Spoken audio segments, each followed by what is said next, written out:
नमस्कार, आप देख रहे हैं एनबीसी न्यूज चैनल। आज 2 अगस्त को राजनांदगांव पधारे कथावाचक पंडित प्रदीप मिश्रा। राजनांदगांव ऑडिटोरियम में आज 2 अगस्त से 8 अगस्त 2024 तक पंडित प्रदीप मिश्रा द्वारा शिव महापुराण पाठ किया जाएगा। पंडित प्रदीप मिश्रा कथा शिव महापुराण से राजनांदगांव शहरवासी श्रद्धालु धन्य हो जाएंगे। मिश्रा जी के कथा सुनने के बाद लोगों ने अपनी शिव भक्ति में खूब झूमते नाचते दिखे। हर हर महादेव, हर हर महादेव बोल बम के लगे खूब नारे।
रहे।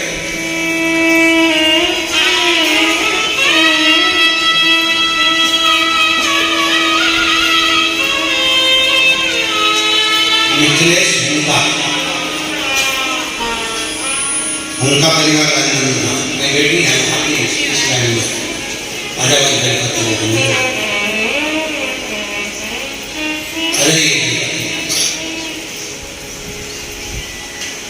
गुरुदेव, मेरी आंखों की रोशनी,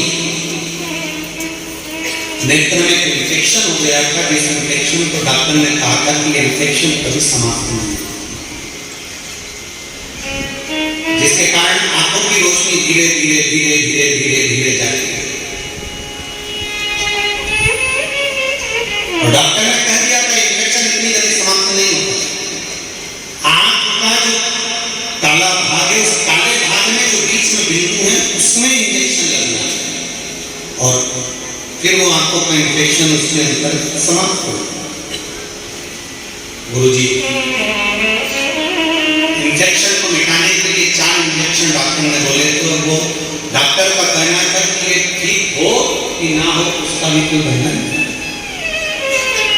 रोशनी धीरे धीरे जाती है। अब करे तो करे क्या?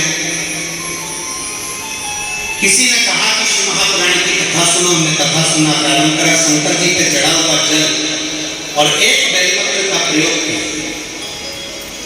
डॉक्टर ने 1 इंजेक्शन को लगा दिया, फिर 3 इंजेक्शन की बारी आई तो हमसे सहन नहीं हुआ।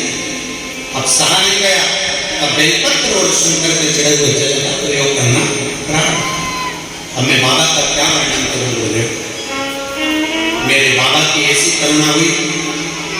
लोग कहते हैं क्या सारी समस्या का हल एक लोटा जल हो सकता है, पर मैं विश्वास के साथ कहती हूँ कि शंकर पर चढ़ा हुआ जल का आचमन और बेलपत्र का सेवन रोग की निवारण का करता है। हमने पहले भी कथा में बात कही, आपके स्मरण में होगा। डॉक्टर को दिखाओ, क्योंकि डॉक्टर शिव का एक रूप होता है। डॉक्टर शंकर का एक रूप है। जो दवाई दे वो ले, जो जांच करे वो करवा, और उसके साथ में शंकर जी पे करा हुआ भरोसा आपको आगे बढ़ाता है। शिव जी पे करा हुआ भरोसा, शंकर पर करा हुआ विश्वास हमें आगे बढ़ाएगा।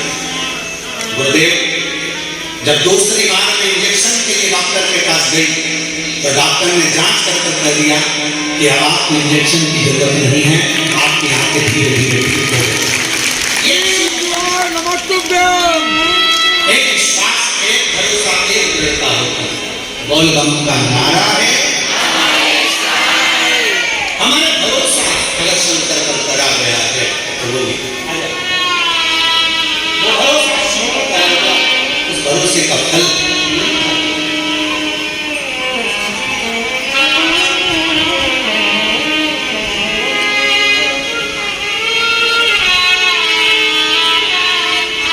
90% रोशनी वापिस आ गई है शिव की कृपा से। बहुत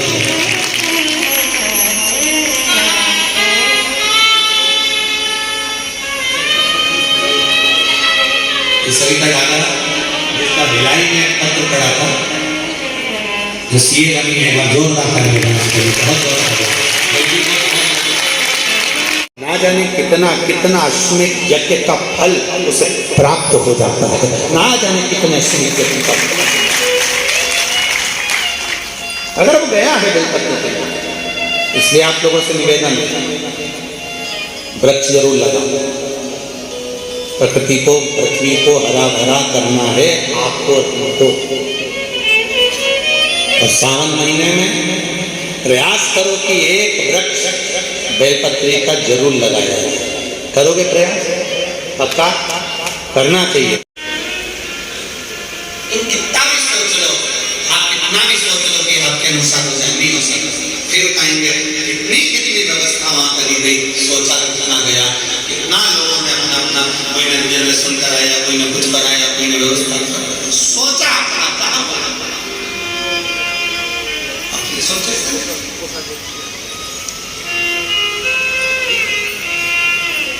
लिखने वाले में जो लिखा है।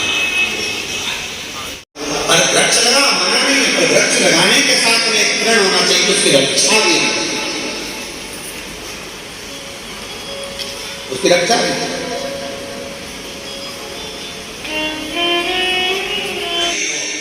कहीं पर भी हो, और ये पृथ्वी हमारी प्रकृति, हमारे पूरा पृथ्वी पूरा भूमंडल हरा भरा हो, ऐसा नियम। और मेरे भोले तेरा सहारा है, मेरे भोले तेरा सहारा है,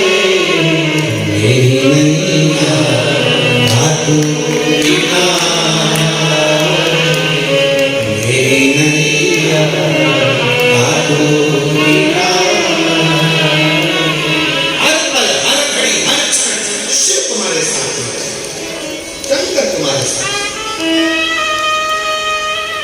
हमारा विश्वास हमारे साथ चला।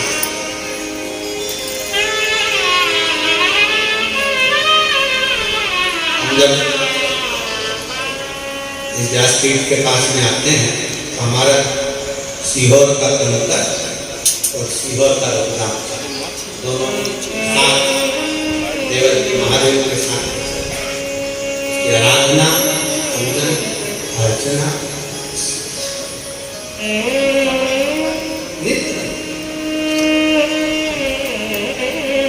एक तो हमारी पोथी में रखे गए,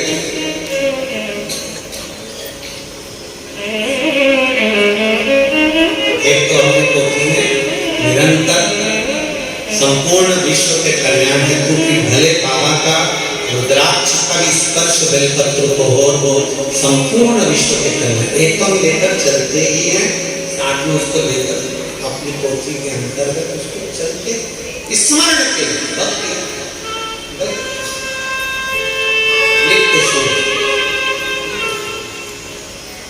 श्रावण महीना है, संकल्प लो कि एक वृक्ष में भी लगाऊंगा, प्रयास करूंगा कि सावन के महीने में बेलपत्री का वृक्ष, दोनों पति पत्नी बेलपत्र के वृक्ष के नीचे चले जाते, बारिश हो रही है, भयंकर से वृष्टि हो रही, दोनों माँ बैठ गए भूमि पर बैठ गए, पेड़ के नीचे। अब आदत होती है, जो लोग फालतू बैठे रहे ना, थोड़ी देर तक फालतू बैठे रहे तो वहां फूल बड़ा होगा तो उसकी पत्ती तोड़ तोड़ तोड़ तोड़ तोड़, फिर मन करा तो अपनी साड़ी में से ये रुआ निकाल के उसी को निकाल के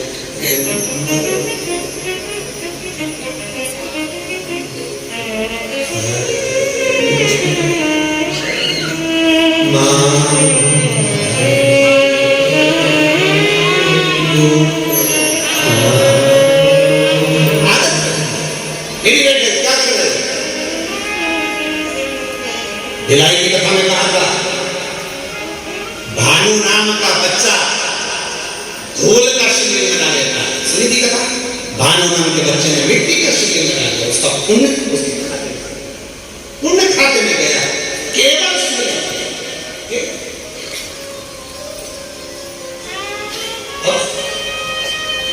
दोनों पति पत्नी शंकर के भक्त बेटे बेलपत्र की छांव मिट्टी में से ढेरे में से ऐसा बनाते बनाते शिवलिंग की आकृति बना ली, शिवलिंग की आकृति बन गई। और शिवलिंग की आकृति जब बन गई तो मन में दोनों पति पत्नी के भाव आया, ये शंकर हमने बना दिए, हमें स्मरण नहीं आया। बेलपत्री तोड़ी शिव को समर्पित कर दी, जैसी बेलपत्री शंकर पर चढ़ी उसी मिट्टी के शिवलिंग में से, पार्थिव शिवलिंग में से शंकर भगवान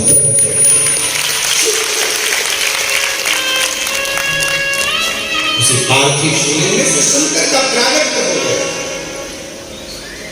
शंकर का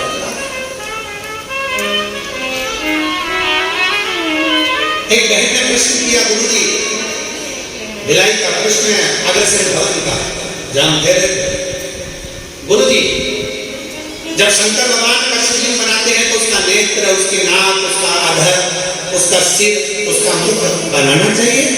शिव महापुराण में ये कुछ भी वर्णन नहीं। शिव महापुराण में ये वर्णन नहीं है कि आप उनका चेहरा बनाए, मुख बनाए, अधर बनाए, नेत्र बनाए, शिखा बनाए, ये शिव महापुराण में वर्णन नहीं है। शिव महापुराण में तो केवल इतना वर्णन है कि आप अगर गमले की भी मिट्टी का शिवलिंग बना रहे हैं पार्थिव शिवलिंग है। यहाँ चेहरा बनाने की जरूरत नहीं।